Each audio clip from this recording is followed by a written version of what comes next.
Welcome back to another episode of the Who You Know Show podcast, where what you know is important, but who you know can make all the difference in your business, career, relationships, and life. My name is Trevor Houston, and on this show, you'll learn the strategy, grit, and mindset it takes to overcome obstacles so you can level up in your career, recover your cash flow, and live the life of purpose that God intended for you. Don't forget to look at the mic drop moments time-stamped in the show notes below. And if you've enjoyed today's episode, make sure to pay it forward, subscribe, and leave an honest review so we can improve. Thanks for listening. My name is Trevor Houston, and please enjoy this episode of the Who You Know Show. So Craig is the recruiting innovation expert, the employer branding executive, and the CEO of TalentNet Live. So tell us a little bit about your story, your journey, and how you got here to be the Craig Fisher, the Fish Dogs. So years ago, I started out as a pharmaceutical rep, and I really enjoyed that. That's how I started out of college. But to get that job, I literally stayed in school an extra 6 months and did an apprenticeship, an internship with a company called Physician Sales and Service. So I literally learned about every kind of medical device and disposable that you could sell to a doctor's office, put it in a bag, put it in a van, took it to the doctor's office and gave it to the doctor's office and got all this medical experience. Pursuit of happiness. That was you. That was me. Absolutely. Will Smith. And then, 6 months into it, when I graduated in December, there weren't nearly as many job seekers coming out of the college, University of Oklahoma. And I targeted several pharmaceutical companies and said, look, I've already got 6 months of experience. And that's how I got the love for recruiting and the job search process. And so when in 1995, it changed how you could sell to physicians. All my friends jumped into recruiting doctors for a living for hospitals. And I got recruited into that and have been recruiting ever since, and have moved up in the ranks and started my own staffing firm and then became this kind of consultant guy, because the whole time I'm teaching people my process, right? So what's the process right there? And so now employers pay me to teach them how to attract job candidates, and job candidates can book time with me to teach them how to fix their LinkedIn profile to attract employers. Yeah, you have an extensive recruiter network, right? Like through TalentNet Live and your connections there. I mean, you are connected to all of the top companies. How long have you been in TalentNet Live? Yeah, so when I owned a staffing firm, this is in the late 2000s, I started the first Twitter chat for recruiters. And on that show, TalentNet, hashtag TalentNet, we decided that there was nobody had any money at that time to go to an expensive $1,500 recruiting conference or HR conference. Yeah. So we decided to start our own right here in little old Dallas. 10 years ago, last December, was our anniversary, and it's the largest recruitment conference in Texas and the Southwest. We're going on 11 years. And that was at Toyota World headquarters. Yes, we were at Toyota's headquarters. We were supposed to be in Austin in March. Oh, but that got pushed off.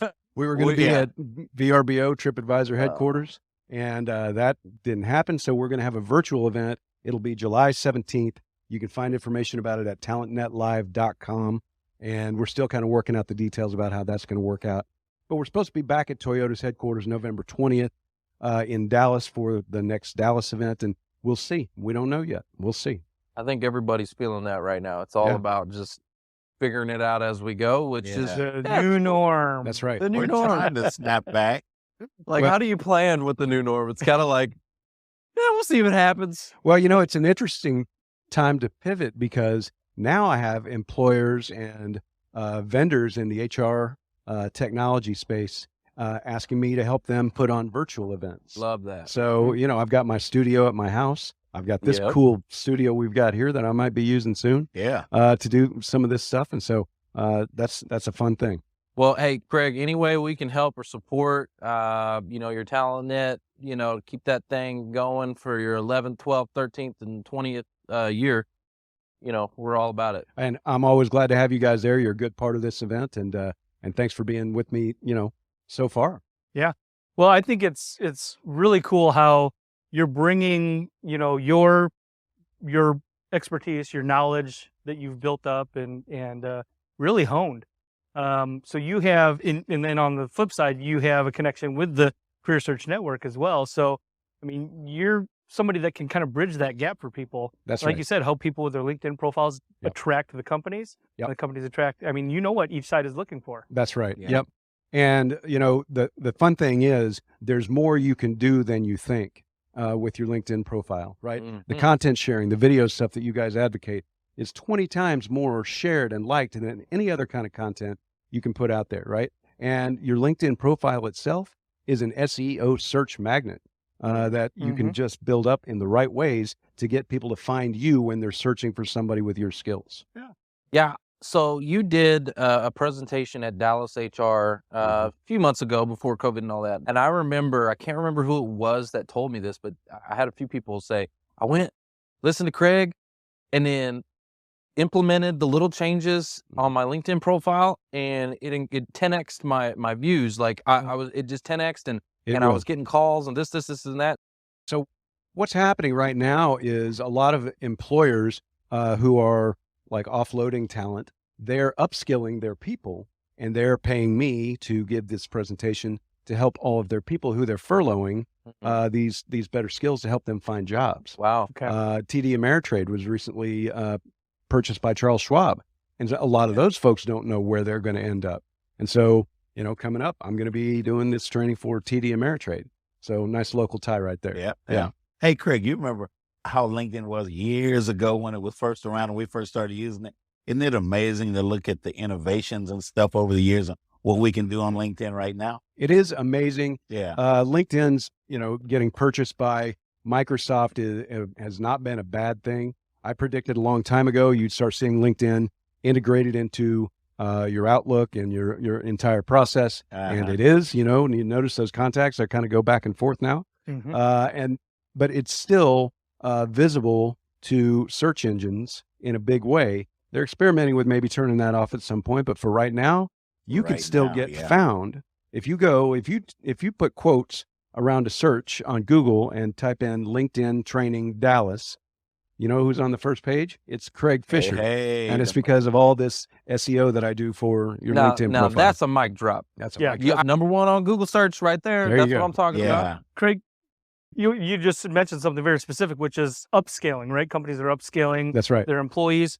Can you talk to the landscape? I asked the landscape in Chicago, but here in Dallas and just, I guess, in general around the country, should people be more open? Right, we get kind of myopic in our search and what we do. Yeah. Can you talk about how that may need to change? So, I'd say if you're going to pivot, you need to look at your job search and your career as standing on the edge of a pond. Okay, you're here now. This is what you do. But if you're going to make a big pivot and you want to do something totally different, that's over here on the other side of the pond. You can't get there by jumping over it. You need to look at going around the pond. So do something that is similar to what you do, or look at the vendors who serviced your former organization, right? Or the companies that you partnered with. And if you want to start doing something, you know, you want to go from marketing into sales, or you want to, you know, whatever that is, pivot with the companies that appreciate what you did before. And don't just try to go straight over here, because you're going to be the no experience person on that side of the pond. That's a great point. What's Mark? You were in the military, so what was what's the highest rank in the military? General. Okay, so a general can't leave the military and just go and be the CEO of a company, right? And a CEO can't just leave that company and go into the military and be the general. That's right. Right. It doesn't work that way. Even though they're at the top of their game, like, if the CEO leaves a big company, he's going to have to go and work his way up those ranks. Yeah, there's learning curve on both sides. Yeah. But what you can do is be the CEO of you, okay, and your career. I like it. And so as soon as you are unemployed, and even before, if you think you might get unemployed, start your own LLC. It's easy. It's almost free. Have your own company ready to go so that you always have that running in the background and ready to fall back on, and you don't have a gap in your career experience. And then start researching the companies that you would like to work for and publish your research through your LLC on your LinkedIn profile, right? Do videos about it, write research papers about it, you know, and build that case study and then tag all the people who work at that company who you'd like to go to work for when you post that research. Be the CEO of your own company. Love that. What do you think the biggest mistake that companies are making in their hiring? So here's an interesting thing. We're getting to a point now where it's starting to become against the rules or against the law in certain states to ask job seekers about their salary history. Okay. That rule is meant to level the playing field for women in the workplace, but it also works for experienced people who have been in high-level jobs coming back into the marketplace who just want to do good work. They don't need that $300,000 salary that they had as a C-level executive, but they've got good tactical skills and would take a much lower job just to do good work and interesting work. So employers and recruiters, please don't just automatically put those people out of contention because they're too high level, okay? Don't ask them about their salary history. If you ask them about their salary expectations and they say they're flexible and they've got the skills for the job, put them in contention for that. Yeah, and all these companies, I mean, well, the job seekers need to be looking at what the companies did during COVID. How did they, what did they do, right? How did they react? If there were furloughs and if there were layoffs, how did they do it? Because some companies, let's put it this way, the executives didn't take those pay cuts, but a lot of their employees did, right? Yeah. Those types of things. Like, I would be asking those kind of questions. What kind of culture is there? What really happened? Well, and reputation management is going to be a big deal when we start trying to bring people back. So employers have to be thinking about how do we treat our people on the way out, and what's the message need to be now that we're trying to bring them back in. Right. And so now companies are also asking me to help them with that. Do our job descriptions need to change, right? What is the message? Are we part of the problem or are we part of the solution? Right. And how do you bring people back? So on the way out, here's what you can do. Book everybody some time with Craig Fisher to help them find their next job, right? And they're going to think a lot better about you for helping them do things like that. And they're not going to go torch you on Glassdoor as soon as they walk out. We're running out of mic drops up in here. Running out of mic. So, Craig, COVID affected you too. Yeah. Right? You want to tell us a little bit about that? Yeah. I was recently part of a very large layoff with one of the world's largest staffing companies. And I had a senior management position there, and most of my team, most of marketing, in fact, got laid off, 400 of us. Yes, right. And right after I moved into a new house. Now, I will say they've treated me very well. I've got some runway. They're paying my health care through the end of the summer. And so there's great things going on. And so some employers are doing, really great things, but they might not be messaging it, right? And they're not sort of telling the story. In fact, employees who take severance packages are very often afraid to talk about, what it was, because you're not supposed to really tell exactly the details. And so there needs to be a way for employers to tell their employees how to message the good things that are happening on the way out.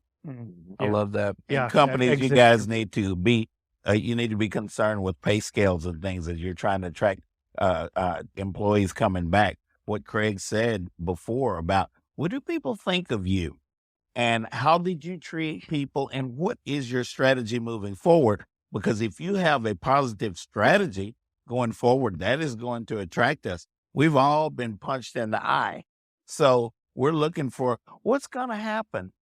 Yes, can I take care of my family? But how y'all going to treat me? That's right. 100%.